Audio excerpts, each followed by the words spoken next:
കുറഞ്ഞ ചെലവിൽ അത്യാധുനിക ആരോഗ്യ പരിരക്ഷ. MCS hospital, Muvattupuzha. Kerala police association rural ജില്ലാ കമ്മിറ്റിയുടെ ആഭിമുഖ്യത്തിൽ പഠനശാല സംഘടിപ്പിച്ചു. ഉണർവ് എന്ന പേരിൽ നടത്തിയ പഠനശാല ആന്റണി ജോൺ MLA ഉദ്ഘാടനം ചെയ്തു.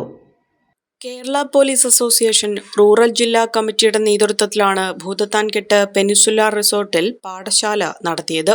റൂറൽ ജില്ലാ കമ്മിറ്റി സംഘടിപ്പിച്ച സംഘടനാ പാഠശാല ഉണർവ് ആന്റണി ജോൺ MLA ഉദ്ഘാടനം ചെയ്തു. കേരളത്തിലെ പോലീസ് സംവിധാനം ലോകത്തിന് കാണിച്ചു കൊടുത്തിട്ടുണ്ട്. ആ രണ്ട് പ്രതിസന്ധി ഘട്ടങ്ങളെ എങ്ങനെയാണ് ഒരു പോലീസ് സംവിധാനത്തിന് വളരെ ജനകീയമായി കൈകാര്യം ചെയ്യാൻ കഴിയുന്നത് എന്നുള്ളത് നമ്മളൊക്കെ നേരിട്ട അത്തരം ഘട്ടങ്ങളിലൊക്കെ അത് കാണുകയും അതിന് അത്തരം പ്രവർത്തനങ്ങളിൽ പോലീസ് സേനാംഗങ്ങളോടൊപ്പം ചേർന്ന് പ്രവർത്തിക്കാനും കഴിഞ്ഞിട്ടുള്ളവരാണ്.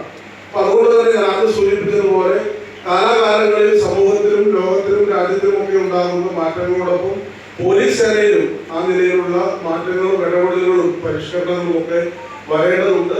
അപ്പൊ ആ നിലയിൽ തന്നെയാണ് ഇതുപോലുള്ള ക്യാമ്പുകൾ ഒരു ദിവസക്കാലം നിങ്ങൾ സമ്മേളിക്കുമ്പോൾ ഏറ്റവും ഉചിതമായ ഒരു സ്ഥലം തന്നെയാണ് ഏതായാലും അസോസിയേഷൻ. ജില്ലാ പ്രസിഡന്റ് PA ഷിയാസ് ചടങ്ങിൽ അധ്യക്ഷത വഹിച്ചു. അസോസിയേഷൻ സംസ്ഥാന president SR Shinodas, DYSP AJ Thomas, inspector PT Bijoy, TT Jayakumar, MV Sanil, KP Praveen, Sanju V Krishnan, KN Biji, Bibil Mohan, KK Sabu തുടങ്ങിയവർ പങ്കെടുത്തു. വിദേശ പഠനത്തിനായി ലാംഗ്വേജ് സ്കോർ നേടാൻ ഒരുങ്ങുമ്പോൾ ഇനിയെല്ലാം quick and easy with PTE training from Mentor Academy. ഇപ്പോൾ കൂടുതൽ രാജ്യങ്ങളിൽ എല്ലാ പ്രമുഖ യൂണിവേഴ്സിറ്റികളും ആക്സെപ്റ്റ് ചെയ്യുന്നു.